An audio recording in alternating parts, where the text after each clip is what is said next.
Hello everyone and welcome to my life. বর্তমানে দিনের কোনো একটা সময় শুধুমাত্র নিজের জন্য বরাদ্দ রেখে সেই সময়টাতে আমি যেভাবেই কাটাই না কেন, শুধুমাত্র নিজের জন্য কাটালেই আমার মনে হয় যেন সেটাই সেলফ কেয়ার। আমার জন্য এই সময়টা শুরু হয় সন্ধ্যা রাত থেকে। জেনাব ঘুমানোর পর আমি আমার জন্য কিছু সময় বরাদ্দ করি, যে সময়টাতে হয়তো আমি কিছু এক্সট্রা অ্যাক্টিভিটি করব, অথবা এক্সারসাইজ করব, বই পড়ব, অথবা স্কিন কেয়ার করব, অথবা just sometimes just phone scroll করাও মেন্টালি অনেক পিস আনে।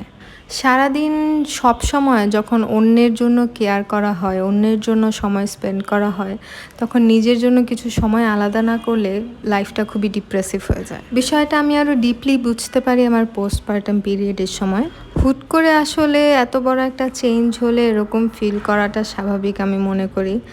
যেই লাইফটা শুধুমাত্র আমার ছিল, যখন শুধু আমি আমার কথা চিন্তা করতাম, এখন সেই জায়গায় আমার বাচ্চার কথা চিন্তা করতে হয়। তাই আমি চেষ্টা করি যে যখনই আমার হাতে একটু এক্সট্রা টাইম থাকে, সেটা যাতে আমি নিজের উপর স্পেন্ড করি, একটু সেলফিশলি স্পেন্ড করি। সো এটাই আমার একটা ছোট্ট নাইট রুটিন ছিল। আশা করি আপনাদের ভিডিওটি ভালো লেগেছে। আল্লাহ হাফেজ।